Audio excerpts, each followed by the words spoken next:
வெறும் ரூ. 10க்கு தேங்காய் மட்டும் இருந்தா போதுங்க. ரொம்ப டேஸ்டியா நாம இத செஞ்சிடலாம். கடையில காசு குடுத்தா கூட இவ்வளவு டேஸ்டியாவும், இவ்வளவு ஹெல்த்தியாவும் நமக்கு கிடைக்கவே கிடைக்காது. நீங்க இதுக்காக எள்ளசு தேங்காவும் எடுத்துக்கலாம். அல்லது உங்க வீட்ல கொப்பர தேங்காய் கொஞ்சம் முற்றி போய் கிடக்குது. நீங்க சமையலுக்கு கூட பயன்படுத்த மாட்டீங்க. அப்படின்னா கூட தாராளமா அந்த கொப்பர தேங்காய் எடுத்து இதே போல செஞ்சுக்கலாங்க. இப்போ 3 தேங்காவ பிரஷர் குக்கருக்குள்ள போட்டுருக்கிறோம். கூடவே 1/2 டம்ளர் அளவு தண்ணி சேர்த்துட்டு, பிரஷர் குக்கர்ல 2 விசில் போட்டு எடுத்தாச்சு. ஓப்பன் பண்ணி பார்க்கும்போது தேங்காய் கொஞ்சம் சூடா இருக்கும். அதனால நான் கொஞ்சம் அப்படியே விட்டு வச்சிருந்தேன், கொஞ்சம் ஆறுறதுக்காக. தேங்காய் இப்போ நல்லாவே ஆறி போயிருக்குது. இத நம்ம வெளிய எடுத்துடலாம். வெளிய எடுத்துட்டு கத்தி வச்சு 2ஆ கட் பண்ணி எடுத்துக்கோங்க. இத கட் பண்றதுக்கு ரொம்ப ஈஸியா தான் இருக்கும். நான் எடுத்துருக்கக்கூடிய தேங்காய் கொஞ்சம் முற்றி போன தேங்காய் தான். அதனால நம்ம வெளிய பார்க்கும்போது கொஞ்சம் கருப்பாவே இருக்கும். அந்த கருப்பு கலர் தோலெல்லாம் நல்லா டார்க்காவே தெரியும். நம்ம இந்த மாதிரி ப்ரெஷர் குக்கர்ல விசில் போட்டு எடுக்கும்போது, இந்த கருப்பு கலர் தோல எடுக்கிறது ரொம்ப ஈஸியா இருக்கும். நீங்க இதுக்காக எலசு தேங்காய் யூஸ் பண்ணாலும் ஈஸியா இருக்கும். ஒருவேளை நீங்க சமையலுக்கு பயன்படுத்தாத தேங்காய், கொப்பர தேங்காய் ரொம்ப நாளா காஞ்சு போய் கிடக்கு அப்படின்னா, இதே போல ப்ரெஷர் குக்கர்ல போட்டு எடுத்தீங்கன்னா, இந்த கருப்பு கலர் தோல ஈஸியா எடுத்துடலாம். இப்போ இத கட் பண்ணி எடுத்துட்டு, மேல இருக்கக்கூடிய அந்த கருப்பு கலர் தோலெல்லாம் கத்தி வச்சு நம்ம சீவி எடுத்துடலாம். இதுல பெரிய வேலை அப்படின்னு சொல்லணும் அப்படின்னா ஒண்ணுமே கிடையாது. இப்போ இந்த கருப்பு கலர் தோல் எல்லாத்தையும் நம்ம இதே போல நீக்கி எடுத்துட்டோம். இப்போ நம்ம கட் பண்ணி வச்சுக்கக்கூடிய தேங்காய் இருக்கக்கூடிய எல்லா கருப்பு கலர் தோலையும் நான் நீக்கி எடுத்துட்டேன். இந்த மாதிரி தான் இருக்கும். காஞ்சு போன தேங்காவா இருக்கிறதால பார்க்கறதுக்கும் கொஞ்சம் கெட்டியாவே இருக்கும். கிளீன் பண்ணி வச்சுக்கக்கூடிய தேங்காய் எல்லாத்தையும் ஒரு முறை தண்ணியில போட்டு கழுவி எடுத்துக்கலாம். அதுக்கப்புறமா இதே போல நம்ம கட் பண்ணி எடுத்துக்கலாங்க. சின்ன சின்னதா கட் பண்ணி போட்டுக்கோங்க. கருப்பு கலர் தோலோட நம்ம கட் பண்ணி அப்படியே போட்டோம் அப்படின்னா, கலரும் நமக்கு சேஞ்ச் ஆயிடும். அதே சமயத்தில அந்த கருப்பு கலர் தோல் ஹெல்த்தியானது கிடையாது. இப்போ இதே போல நம்ம எடுத்து செஞ்சோம்னா, நமக்கு ஹெல்த்தியாவும் இருக்கும். அதே சமயத்தில நமக்கு நிறமும் நல்ல வெள்ளையாவே கிடைக்கும். இப்போ எல்லாத்தையும் கட் பண்ணியாச்சு. ஒரு மிக்ஸி ஜார் எடுத்துக்கோங்க. நம்ம கட் பண்ணி வச்சுக்கக்கூடிய இந்த தேங்காய் எல்லாத்தையும் மிக்ஸி ஜார்ல நம்ம அப்படியே சேர்த்துக்கலாம். இப்போ நல்ல வாசனைக்காக இது கூட 3 ஏலக்காய் சேர்த்துக்கிறேன். இதில நம்ம தண்ணி எதுவுமே சேர்க்கக்கூடாது. பல்ஸ்ல போட்டு 2 முறை சுத்தி எடுத்துக்கோங்க. அதுக்கப்புறமா நார்மல்ல போட்டு 2 முறை சுத்தி எடுத்தீங்கன்னா, நல்ல பூ மாதிரி அரைஞ்சு கிடைக்கும். நம்ம ஸ்பூன்ல எடுத்து பார்க்கும்போது பார்த்தீங்கன்னா, துருவுன தேங்காய் மாதிரியே இருக்காது. அத விடையும் சின்ன சின்ன துருவல்களா கிடைக்கும் நமக்கு. நம்ம இந்த தேங்காவ இதே போல பிரஷர் குக்கர்ல போட்டு வேக வச்சு எடுக்கிறதால 2 விதமான நன்மை இருக்கு. ஒண்ணு என்னன்னா, நம்ம செய்ய போறது ரொம்ப நாளுக்கு கெட்டு போகாது. இன்னொன்னு என்னன்னா, அது தேங்காய் ரொம்ப சாஃப்ட் ஆகும். அதனால மேல இருக்கக்கூடிய அந்த தோல எடுக்கிறது, அந்த கருப்பு கலர் தோல் இருக்கும் இல்லையா? அது எடுக்கிறதுக்கு ரொம்ப ஈஸியா இருக்கும். இப்ப நம்ம ஒரு கடாய் எடுத்துக்கலாம். அதுல 1/2 கப் அளவுக்கு வெல்லம் சேர்த்துக்கிறேன். கூடவே 1/2 கப் அளவு தண்ணி சேர்த்துக்கிறேன். இப்போ தண்ணி நல்லா சூடானதுக்கு அப்புறமா இந்த வெல்லம் கரைஞ்சு வரும். நம்ம இப்ப கட் பண்ணி அரைச்சு வச்சுக்கக்கூடிய இந்த தேங்காவ ஒரு பவுல்ல எடுத்து அளவு எடுத்துக்கோங்க. அதே பவுல்ல 1/2 கப் அளவு வெல்லம் எடுத்துக்கோங்க. நான் இப்ப வெல்லம் எடுத்துக்கக்கூடிய இந்த கப்ல இந்த தேங்காய் துருவல் இருக்கு இல்லைங்களா? அத அளவெடுத்து வச்சிருந்தேன். அது 1 கப் அளவு இருந்துச்சு. அதே கப்ல தான் வெல்லம் சேர்த்துருக்கிறேன். இப்ப வெல்லம் நல்லா மிக்ஸ் ஆகி வந்திருக்கு. 2 நிமிஷத்துக்கு மீடியம் ஃப்ளேம்ல வச்சுட்டு, இதே போல நல்லா சூடு பண்ணி எடுத்துக்கோங்க. ஒரு பாத்திரத்துல கொஞ்சம் தண்ணி எடுத்துக்கிறேன். இதுல கொஞ்சமா ஒரு 2 டிராப்ஸ்க்கு இந்த மாரி எடுத்து விட்டோம் அப்படின்னா, இந்த மாரி தண்ணீல கலங்காம இருக்கணும். இது இன்னும் கொஞ்சம் நமக்கு வெந்து கிடைக்கணும். இன்னும் ஒரு 1 நிமிஷத்துக்கு மட்டும் நம்ம இதே போல கிளறி விட்டுட்டே இருக்கலாம். மீடியம் ஃப்ளேம்ல வச்சு பண்ணீங்கன்னா, ரொம்ப டைம் எல்லாம் எடுத்துக்காது இதுக்கு. அதே மாதிரி தண்ணியும் நீங்க நெறைய சேர்க்கக்கூடாது. இப்போ இது நல்லாவே கொதி வந்திருக்கு. அதே பாத்திரத்துல நம்ம இதே போல ஒரு டிராப்ஸ்க்கு எடுத்து விட்டு பார்க்கலாம். அத விட இன்னும் நல்லா கெட்டியா இருக்குது பாருங்க. இந்த மாதிரி ஒரு பருவத்துல எடுத்தோம் அப்படின்னா நமக்கு கரெக்ட்டா இருக்கும். கொஞ்சம் முன்ன பின்ன இருந்தாலும் ஒண்ணும் ஆகாது. இப்போ எந்த கப்ல நம்ம வெல்லம் எடுத்தோமோ, அதே கப்ல 1 கப் அளவுக்கு தேங்காய் எடுத்து வச்சிருக்கிறோம். கட் பண்ணி அரைச்சு வச்சுக்கக்கூடிய தேங்காவ அப்படியே நம்ம இதில சேர்த்துக்கலாம். சேர்த்துட்டு லோ ஃப்ளேம்ல வச்சுட்டு மிக்ஸ் பண்ணி விட்டுக்கோங்க. வெல்லம் நமக்கு கரெக்ட்டான அளவுல நமக்கு கெட்டியா காஞ்சு வந்துடுச்சு. இதுக்கப்புறமா நம்ம ஹை ஃப்ளேம்ல வச்சு நம்ம வந்து கிளற வேண்டாம். லோ ஃப்ளேம்ல வச்சு இதே போல நம்ம கிளறி விட்டா போதும். ஏற்கனவே இந்த தேங்காய் நல்லா வெந்து போயிருக்கு. அதனால ரொம்ப நாளுக்கு கெட்டு போகாது. ரொம்ப டேஸ்டியாவும் இருக்கும். ஹெல்த்தியான ஒரு ஸ்நாக்ஸ் செஞ்சு குடுக்கணும் அப்படின்னு நினைச்சீங்கன்னா, கண்டிப்பா நீங்க இத ட்ரை பண்ணலாம். அவ்ளோ டேஸ்டியா இருக்கும். எல்லாத்தையும் நல்லா மிக்ஸ் பண்ணி விட்டுட்டு, இது எல்லாம் ஓரமா ஒதுக்கி வச்சிடலாம். இதில நம்ம நெய் சேர்க்கணும். நெய் சேர்க்கும்போது இன்னும் நல்ல வாசனையா இருக்கும். 1 ஸ்பூன் அளவுக்கு நெய் சேர்த்துக்கிறேன். இது கூடவே 1/4 கப் அளவுக்கு பால் பவுடர் சேர்த்துக்கிறேன். பால் பவுடர் சேர்க்கும்போது இதோட டேஸ்ட் இன்னும் அதிகமாவே ஆகுங்க. அதுக்காக தான் நம்ம வந்து பால் பவுடர் சேர்த்துக்கிறோம். ஏற்கனவே நம்ம நெய் சேர்த்துருந்தோம். அது கூட ஒரு முறை இதே போல மிக்ஸ் பண்ணி விட்டுக்கோங்க. மிக்ஸ் பண்ணி விட்டுட்டு ஓரத்தில நம்ம ஓரமா ஒதுக்கி வச்சுக்கக்கூடிய அந்த தேங்காய், அது கூட நம்ம இதே போல மிக்ஸ் பண்ணி விட்டுக்கலாம். பெரிய வேலையே இல்லாம ஒரு ஸ்நாக்ஸ் செய்யணும்னு முடிவெடுத்தீங்கன்னா, இந்த மாரி செஞ்சுக்கோங்க. இப்ப எல்லாத்தையும் நல்லா மிக்ஸ் பண்ணி விட்டாச்சு. ஒரு 10 நிமிஷத்துக்குள்ளேயே நம்ம இதே போல வேக வச்சு, ஒரு 10 நிமிஷத்துக்குள்ளேயே நம்ம ரெடி பண்ணி சாப்பிட முடியுங்க. இப்போ தேங்காய் கூட அந்த பால் பவுடர், வெல்லம் எல்லாம் சேர்ந்து நல்லா மிக்ஸ் ஆகுது. இப்படி நம்ம மிக்ஸ் பண்ணும்போதே சூப்பரான ஒரு அருமையான வாசனை வந்துகிட்டே இருக்கும். ஏன்னா, நம்ம இதில அரைக்கும்போதே ஏலக்காவும் சேர்த்துருந்தோம். இந்த மாரி நமக்கு நல்லா திரண்டு வர மாதிரியே வரும் பாருங்க. இதில கொஞ்சம் கூட தண்ணியே இருக்காது. இந்த மாரி நல்லா கெட்டியா மிக்ஸ் ஆகி வரும். நம்ம கரண்டில எடுத்து பார்க்கும்போது, உதிரி உதிரியா இல்லாம, இந்த மாரி நமக்கு நல்லா திக்கா இருக்கணும்.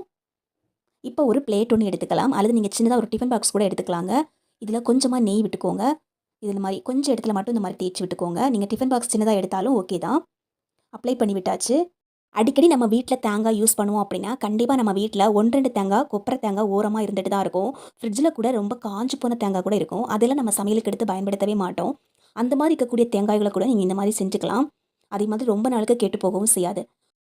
ஸ்பூனோ அல்லது ஒரு கரண்டியோ எடுத்துக்கோங்க. கொஞ்சமாக எண்ணெயோ நெய்யோ அடியில் அப்ளை பண்ணி விட்டுட்டு, அதுக்கப்புறமா இந்த மாதிரி லைட்டாக அமுக்கி விட்டிங்கன்னா அது அப்படியே இருக்கும். நமக்கு ஒரு ஷேப் கிடைக்கிறதுக்காக மட்டும்தான் நம்ம இந்த மாதிரி அமுக்கி விட்றோம். இப்போ எல்லாத்தையும் அமுக்கி விட்டாச்சு. அமுக்கி விட்டுட்டு ஒரு 10 நிமிஷத்துக்கு அப்படியே விட்டுக்கோங்க. இது நல்லா கெட்டி ஆகிடும். இதை நம்ம சாஃப்டாக சாப்பிட்றத விட இந்த மாதிரி வெல்லம் பாகு காய்ச்சி அதில் போட்டு மிக்ஸ் பண்ணும்போது கொஞ்சம் திக்காகவே இருக்கும். கடித்து சாப்பிட்றதுக்கு ரொம்ப டேஸ்டியாக இருக்கும். இதை ஆற விடும்போது அந்த டைமில் உங்ககிட்ட நட்ஸ் ஏதாவது இருந்துச்சுன்னா அதை கட் பண்ணி மேலே தூவி விட்டிங்கன்னா சாப்பிடும்போது இன்னும் ரொம்ப டேஸ்டியாக இருக்கும். அல்லது ரொம்ப சிம்பிளாக இந்த மாதிரி கட் பண்ணி வச்சா கூட குழந்தைங்கள்லாம் சட்டுன்னு ஒரு 5 நிமிஷத்தில் காலி பண்ணிடுவாங்க. ரொம்ப ரொம்ப டேஸ்டியாக இருக்குங்க. கடையில் போய் நம்ம இதே மாதிரி ஒரு 1/4 கிலோ வாங்கணும் அப்படின்னா கூட கண்டிப்பாக ஒரு 400 ரூபாயாவது நமக்கு செலவாகும். ஆனால் வீட்டில் வெறும் 10 ரூபாயில் நம்ம இதை செஞ்சு முடிச்சிடலாம். ரொம்ப ஹெல்த்தியான ஸ்நாக்ஸ், ரொம்ப ஈஸியாக செய்யணும், அதே சமயத்தில் ரொம்ப டேஸ்டியாக இருக்கணும் அப்படின்னு நினச்சிங்கன்னா இந்த மாதிரி ஒரு முறை செஞ்சு பாருங்கள். செய்கிறதுக்கும் ரொம்ப டைம் எடுத்துக்காது. டேஸ்ட்டுனா அவ்வளோ டேஸ்ட்டு, ரொம்ப சூப்பராக இருக்குங்க. இதை நம்ம ஹெல்த்தியாக செஞ்சுருக்கிறதால குழந்தைங்களுக்கு, ஸ்கூல் போகிற குழந்தைங்களுக்கெல்லாம் ஒரு ஸ்நாக்ஸாக கூட நம்ம செஞ்சு கொடுத்துக்கலாம். இதை மாதிரி கட் பண்ணி நம்ம ஃப்ரிட்ஜில் ஸ்டோர் பண்ணி வச்சுக்கிட்டோம் அப்படின்னா ரொம்ப நாளுக்கு கெட்டு போகவும் செய்யாது. வீட்டில் காஞ்சு போன தேங்காவாக இருந்தாவோ அல்லது வீட்டில் கொஞ்சம் எக்ஸ்ட்ரா தேங்காய் இருக்குது அப்படின்னா கூட இந்த மாதிரி செஞ்சு பாருங்கள். ரொம்ப டேஸ்டியாக இருக்கும். வீடியோ பிடிச்சா லைக் பண்ணி ஷேர் பண்ணுங்கள். கண்டிப்பாக ட்ரை பண்ணி பாருங்கள். கோதுமை மாவும் ஒரு கரண்டி தேனும் இருந்துச்சுன்னா இந்த மாதிரி செஞ்சு பாருங்கள். ரொம்ப டேஸ்டியாக இருக்குங்க. அதே சமயத்தில் ரொம்ப ஹெல்த்தியாக இருக்கும். கண்டிப்பாக நம்ம இதை செஞ்ச டைம்னு எப்போவுமே ஃபீல் பண்ண மாட்டோம். அதுக்கு பதிலாக இன்னும் செய்யணும் அப்படின்னா தோணும். இப்போ நம்ம இதை ஈஸியாக எப்படி செய்கிறது அப்படின்னு பார்க்கலாம். இதுக்காக ஒரு கப்பில் அரை கப் அளவு பால் எடுத்து வச்சுக்கிறேன். பால் லைட்டாக வெதுவெதுப்பான சூட்டோடு இருக்குது. ரொம்ப கொதிக்க சூடாக இருக்கக்கூடாது. அதே சமயத்தில் ஃப்ரிட்ஜ்லேருந்து எடுத்து ரொம்ப சில்லுன்னு இருக்கக்கூடாது. லைட்டாக சூடாக இருந்தால் போதும். இதில் 2 ஸ்பூன் அளவுக்கு சீனி சேர்த்துக்கிறேன். கூடவே 1.5 டீஸ்பூன் அளவுக்கு ஈஸ்ட் சேர்த்துக்கிறேன். இப்போது இது சேர்த்ததுக்கு அப்புறமா நம்ம இது எல்லாத்தையும் கரண்டி வச்சு நல்லா மிக்ஸ் பண்ணி விட்டுக்கலாம். நம்ம ஃப்ரிட்ஜ்லேருந்து பால் எடுத்து ரொம்ப சில்லுன்னு இருந்துச்சுன்னா ஈஸ்ட் நமக்கு அவ்வளோ சீக்கிரம் ஆக்டிவேட் ஆகி கிடைக்காது. அதனால தான் நம்ம பால் ரொம்ப சில்லுன்னு இருக்கக்கூடாது அப்படின்னு சொல்கிறோம். லைட்டாக வெதப்பான சூட்டோடு இருந்துச்சுன்னா வெறும் 2 நிமிஷத்துலேயே இந்த ஈஸ்ட் நல்லா பொங்கி வர ஆரம்பிச்சிடும். அதனால் ஒரு 2லேருந்து 3 நிமிஷத்துக்கு நாம் இதை மூடி போட்டு விட்டுறலாம். நான் இதை ஒரு 3 நிமிஷத்துக்கு மூடி போட்டு விட்டுருந்தேன். இப்போ ஓப்பன் பண்ணி பார்க்கும்போது நல்லா உப்பி வந்திருக்கு பாருங்கள். இந்த மாதிரி நல்லாவே நுர தள்ளி இருக்கும்.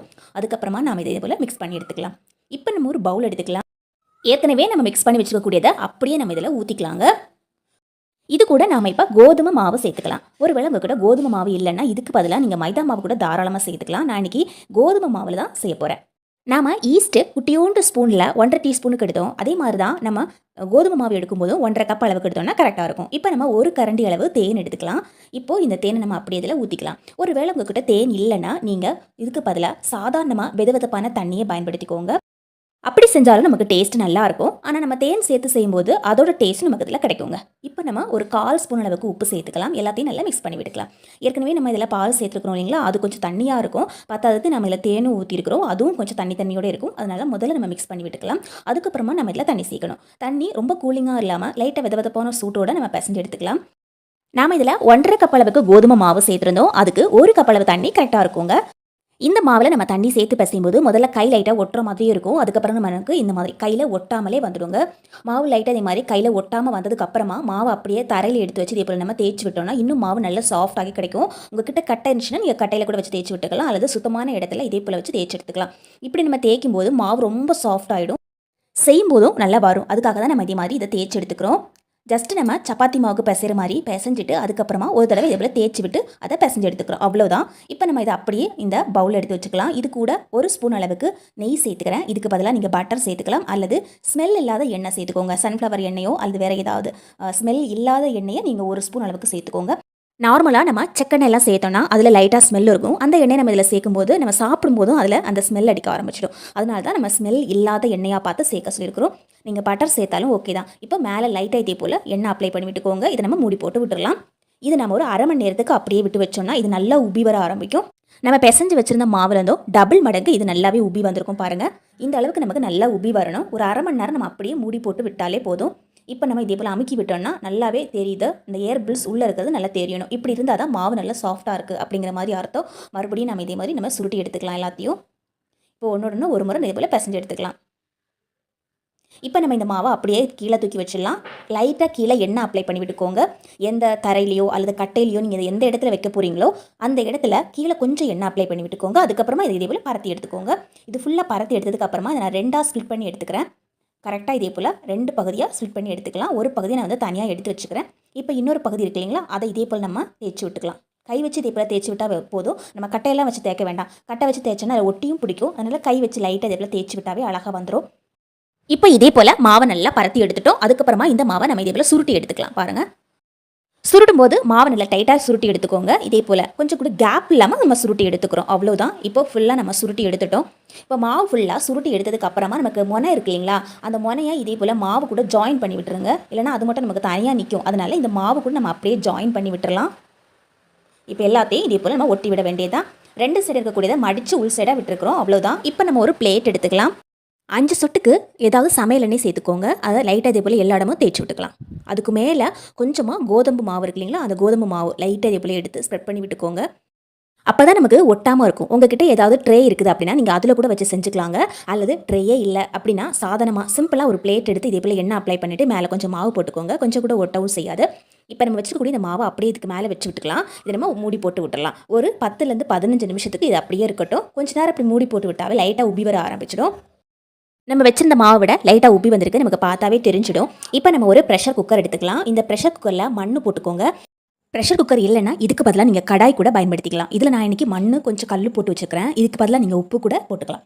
போட்டுட்டு கொஞ்சம் நேரம் சூடு பண்ணிக்கணும். இந்த கல் நல்லா சூடாயிடுச்சு. அதுக்கப்புறமா நம்ம வச்சுருக்கக்கூடிய இந்த மாவை அப்படி அந்த பிளேட்டோட தூக்கி உள்ளே வச்சிடலாம். இப்போ நம்ம குக்கரை மூடி போட்டு விட்டுடலாம். இதில் நம்ம விசில் போட வேண்டாம். இதை நம்ம மூடி போட்டு ஒரு 20லேருந்து 30 நிமிஷத்துக்கு அப்படியே விட்டு வைக்கணும். நான் பாதி மட்டும் மாவு தனியாக எடுத்து வச்சுருந்தேன் இல்லைங்களா, அது ஒரு பாத்திரத்தில் இதே மாதிரி எடுத்து வச்சுருந்தேன். அவனில் தான் இதை வேக வச்சேன். அவனில் வெந்து வரதுக்கு நமக்கு ஒரு 30 நிமிஷம் ஆகும். இப்போ அவனில் வெந்து வந்துடுச்சு. இப்போ நம்ம இதை கட் பண்ணி பார்க்கலாம். சூப்பரான ஒரு ஹெல்த்தியான ஒரு கோதுமை மாவில் செய்யக்கூடிய ஒரு பிரெட் தான் நம்ம இப்போ செஞ்சுருக்கிறோம். இது ரொம்ப சாஃப்ட்டாக இருக்கும். சாப்பிட்றதுக்கும் அவ்வளோ டேஸ்டியாக இருக்கும். கடையில் நம்ம வாங்க போனால் பிரெட்டு மைதா மாவு தான் செஞ்சு வச்சுருப்பாங்க. நம்ம இது 100% கோதுமை மாவுலேயே செஞ்சுருக்கிறோம். நல்ல ஃப்ளஃபியாகவும் இருக்கும். இது நம்ம செஞ்சு ரொம்ப நாளுக்கு ஃப்ரிட்ஜில் கூட ஸ்டோர் பண்ணி வச்சுக்கலாம். இதே மாதிரி கொஞ்சம் நிறையவே செஞ்சு நீங்கள் ஃப்ரிட்ஜில் கட் பண்ணி ஒரு பாக்ஸில் போட்டு வச்சுருந்தீங்கன்னா ரொம்ப நாளுக்கு அப்படியே இருக்கும். சாப்பிடும்போது லைட்டாக இட்லி தட்டில் வச்சு சூடு பண்ணி சாப்பிட்டா கூட அவ்வளோ சாஃப்ட்டாக இருக்கும். இது கூட ஜாம் அப்ளை பண்ணியும் சாப்பிட்லாம். அல்லது நீங்கள் இதே மாதிரி பால் முக்கியும் சாப்பிட்லாம். குழந்தைங்களுக்கெல்லாம் செஞ்சு கொடுக்கலாம். விரும்பி சாப்பிடுவாங்க. ரொம்ப ஹெல்த்தியாகவும் இருக்குங்க. குக்கரில் செய்யும்போது நம்ம அவனில் செஞ்சுருக்கிற மாதிரி மேலே நல்ல கலராக வராது. ஆனால் உள்ளே நல்லா வெந்திருக்கும். நல்லா வெந்திருக்கு அப்படின்னு தெரிஞ்சுக்கிறதுக்காக இதே மாதிரி ஒரு கத்தி வச்சு குத்தி பார்க்கலாம். கத்தியில் கொஞ்சமும் ஒட்டாமல் வந்திருக்கு அப்படின்னா நல்லா வெந்திருக்கிற மாதிரி அர்த்தம். வெளியில் நமக்கு பார்க்குறதுக்கு இப்படி தான் இருக்கும். ஆனால் நல்லா வெந்திருக்கும் உள்ள. இப்போ நம்ம இதை கட் பண்ணி பார்க்கலாம். உங்ககிட்ட அவன் இருந்துன்னா நீங்கள் அவனில் கூட வச்சு செய்யலாம். அவன் இல்லைன்னா இதே மாதிரி நீங்கள் ப்ரெஷர் குக்கரோ கடாயை யூஸ் பண்ணி கூட ஈஸியாக செஞ்சு எடுத்துக்கலாம். வெளியே நமக்கு அவ்வளோ கலர்ஃபுல்லாக பார்க்குறதுக்கு இல்லாட்டாலும் வெளியே நல்லா கிறிஸ்பியாக இருக்கும், உள்ளே நல்லா சாஃப்ட்டாக இருக்கும். இதே மாதிரி நம்ம கட் பண்ணுறதுக்கு ரொம்ப ஈஸியாக இருக்கும். கட் பண்ணி ஒரு பாக்ஸில் போட்டு மூடி போட்டு ஃப்ரிட்ஜில் ஸ்டோர் பண்ணி வச்சுடுங்க. ரொம்ப நாளுக்கு கெட்டு போகாமல் அப்படியே இருக்கும். அடிக்கடி கடையில் போய் மைதா மாவில் செஞ்சுருக்கக்கூடிய பிரெட் வாங்கி சாப்பிட்றதுக்கு இந்த மாதிரி ஈஸியாக வீட்லேயே செஞ்சுக்கலாம். கடையில் நம்ம வாங்கி கொடுக்கும்போது குழந்தைங்க பிரெட் ரொம்ப விரும்பி சாப்பிடுவாங்க. அதே மாதிரி தான் நம்ம வீட்டில் செஞ்சுக்கக்கூடிய இந்த கோதுமை மாவு பிரெட்டும் அவ்வளோ சாஃப்ட்டாக இருக்குங்க. கொஞ்சம் நிறையவே செஞ்சுட்டு ஒரு பாக்ஸில் ஸ்டோர் பண்ணி வச்சுடுங்க. காலையில் டிஃபனுக்கு கூட சட்டன் எடுத்து இந்த மாதிரி பால் வச்சு சாப்பிட்டிங்கன்னா அவ்வளோ டேஸ்டியாக இருக்கும். ரொம்ப ஹெல்த்தியானதும் கூட. சாப்பிடும்போது லைட்டாக இட்லி தட்டில் வச்சு சூடு பண்ணலாம். அல்லது நீங்கள் தோசை தவாவில் வச்சு கூட சூடு பண்ணி சாப்பிட்டுக்கலாம். வீட்டில் அவன் இல்லாட்டாலும் பரவாயில்ல. கண்டிப்பாக உங்கள் வீட்டில் கடாய் இருக்கும். கடாயோ ப்ரெஷர் குக்கரோ இருந்துச்சுன்னா இந்த மாதிரி ஈஸியாக செஞ்சு பாருங்கள். நம்ம சேர்த்துக்கக்கூடிய தேனும் அவ்வளோ சூப்பரான ஒரு டேஸ்ட்டு கொடுக்கும். வீடியோ பிடிச்சா லைக் பண்ணி ஷேர் பண்ணுங்கள். கண்டிப்பாக ட்ரை பண்ணி பாருங்கள்.